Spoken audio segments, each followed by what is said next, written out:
Welcome to the Jeff Crilley Show. And now, here's Jeff Crilley. Welcome back to the Jeff Crilley Show. This is a subject that's near and dear to my heart. It's branding. And so I met a lovely young lady at a conference that I was speaking at a couple of days ago, Kasia Johnson. She is the founder and chief operating officer of Merge Forward. It's a digital marketing company. Welcome to the Jeff Crilley Show. Thank you. Well, how did your company start? You know, I started in graphic design, went to communication design or to North Texas to get that degree. And then I wanted to be creative. I wanted to make money. So I continued down that path. I worked at several brands like Fossil and Neiman Marcus Direct. And then I ended up running a boutique agency and then went to print for a little bit. And all of a sudden, I found myself as a single mom with a 3-month-old and a 4-year-old. Wow. And that's kind of how I got into printing for a little bit. I went back into the corporate world, even though before that I kind of had an entrepreneurial type of lifestyle. And I was driving in traffic all the time. I was picking up my kids really late from school, like 6:30, and I was like, this is not the life that I want. And I really miss being creative. I miss servicing really awesome clients. And so I just jumped. And wow. yeah. That's scary. It was very scary. And, you know, everybody said, don't do it. They're like, what were you thinking? I had one friend that said, you know, this could be a really good idea. Let's just see if it works. At that time, I was freelancing at night, too. So I took those clients, made them full-time clients, and haven't stopped since. Wow. And you're working with some big names. I mean, we were talking off the air, AT&T? Yes. Benny Keith. We worked with the Dallas Morning News, with Anheuser-Busch. Wow. And we've worked with smaller businesses, too. That's dear to my heart. I love entrepreneurs. And then we've worked with nonprofits, too. So let's talk about some things that happen. Like when somebody approaches you for brand advice, or you're sitting down with a prospective client for the first time, how does that discussion go? How do you steer the conversation? That's a good question. You know, we always start with a digital audit. You can come to me and say, I need a website, I need this, but I really want to get to know what's going on with your brand. I want to date you a little bit. And so we do a digital audit. We figure out what's working really well and what's not. So we come from more of a consulting side, and then we review that with you, and then we make our recommendations. And sometimes it may not be what you think you need. Wow. Well, when you talk about a brand is big. I mean, it's not just a logo. It's not just a storefront. What are some things that go into somebody's brand? I think it's so important. Like, I think it's more important than sometimes your service and your product, because it's credibility. And the brain processes visual things so much faster, 60,000 times faster than copy or anything else. And I think what goes into it that's really important is to tell your story visually, very clearly, very simply, and make sure that it's aligned. Make sure that all your social channels look the same. Make sure that your website matches your business card. Yes. And I think that's so important, because I run into people all the time that they have different looks. You know, they may have a logo here, but their card is different than their website, and their brochures are different than both of them. And you can't really create a look or a feel if you're telling different stories, right? No, you can't, and you got to simplify. And you got to think, too, that these days people are seeing, if they see your brand 17 times, I think, they still don't remember it.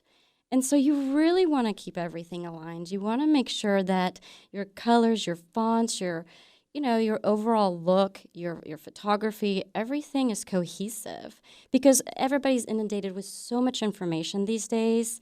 They can't connect it on their own. You have to help them through that process. When we talk about like big brands in America, we think about Apple. I mean, it's a clean look. It's very sophisticated. Nobody on the planet doesn't recognize the apple with the little bite out of it, do they? No, it's a great brand. And they keep it so simple. It's very smart. And I think the other thing that I like to add is that if you keep it simple, it'll look great on the phone.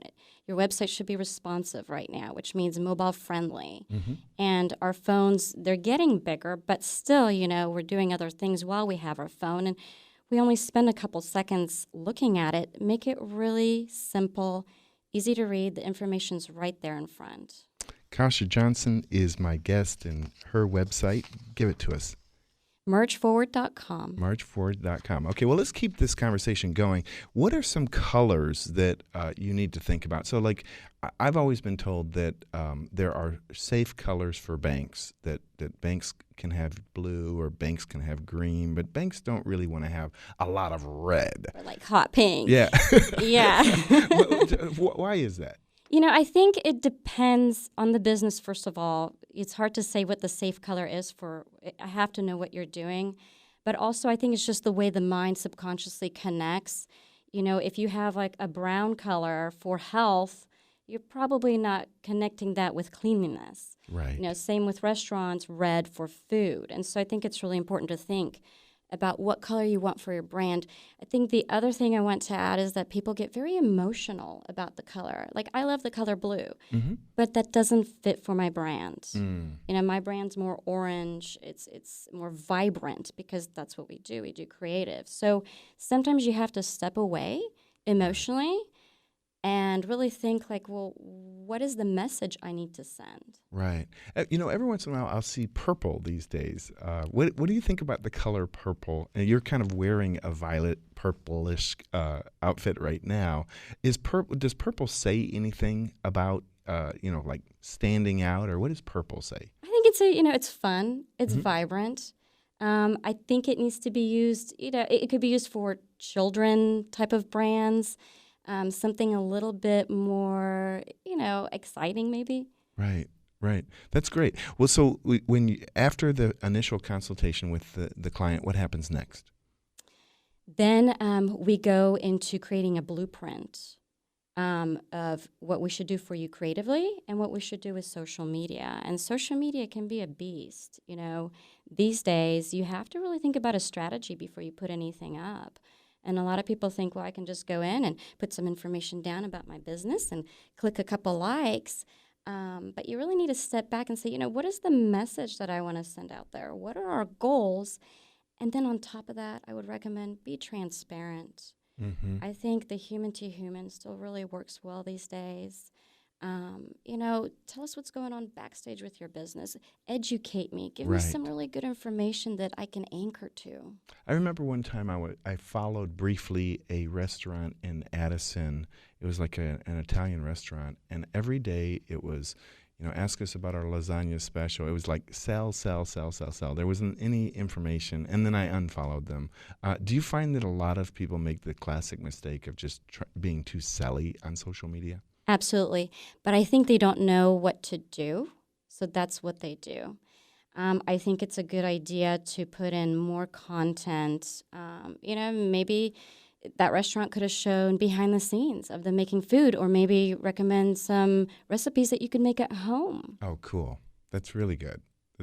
What about all the channels now? So, there are so many platforms. How do you know what's right for your client? You know what? I would start simply.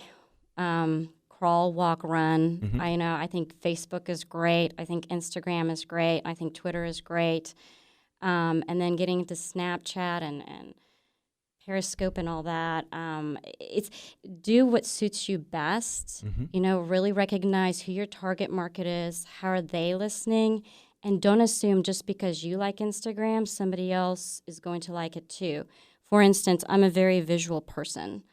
I would love looking at pictures because I'm in creative. So I love Instagram, but I still tweet. I'm not a person of words, but somebody else might be. Everybody takes information very differently. Right. So don't assume they take information the same way you do.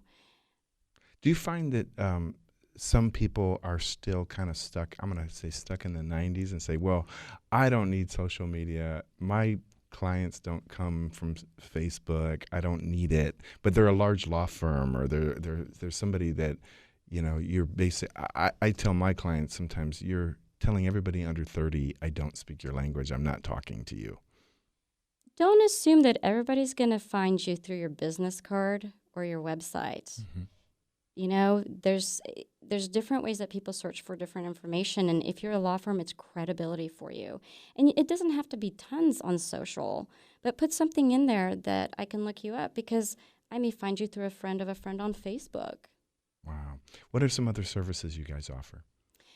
So we offer on the creative side, logo design, web design, collateral, branding overall there. And then for social media, we offer consulting, training, strategy, and then content creation. So videos, banner ad designs, copywriting, blog writing, a lot of stuff that takes a lot of time to put together. But if you get our services, we make it a lot easier. Awesome. Well, tell me a story of one of your favorite clients that you've worked with over the years. Oh, you know what? There's been so many. But, I like AT&T's been really great. Even though they're such a big brand, they support small businesses. They have a platform that is called Small Business Circle. Mm-hmm. And they have a lot of great people on there that are giving advice for free. And I really appreciate that because as an entrepreneur, it can get lonely. You don't really, sometimes you're just the one-man show and you don't have somebody to ask advice for. And so any time that's given to you in a simplified manner, I think is great. We've worked with them last year at South by Southwest, and we got to interview Mark Cuban. That's cool. That was really cool, and he was really great. He spent a lot of time with us. And we did an interview, we did videos for them, and then we did a Periscope session and a Facebook live streaming, and Facebook streaming just came out. Wow. And we had more views on the Facebook stream because they already have an audience. It's already in your feed, and it was really successful. That's awesome. Kasia Johnson, she is the driving force behind mergeforward.com. Thank you so much for being on the Jeff Crilley Show. We'll have to have you back. Thank you. When we come back, the State Fair of Texas is just a few weeks away. We're going to talk to one of the fried food legends of the fair just ahead on The Jeff Crilley Show.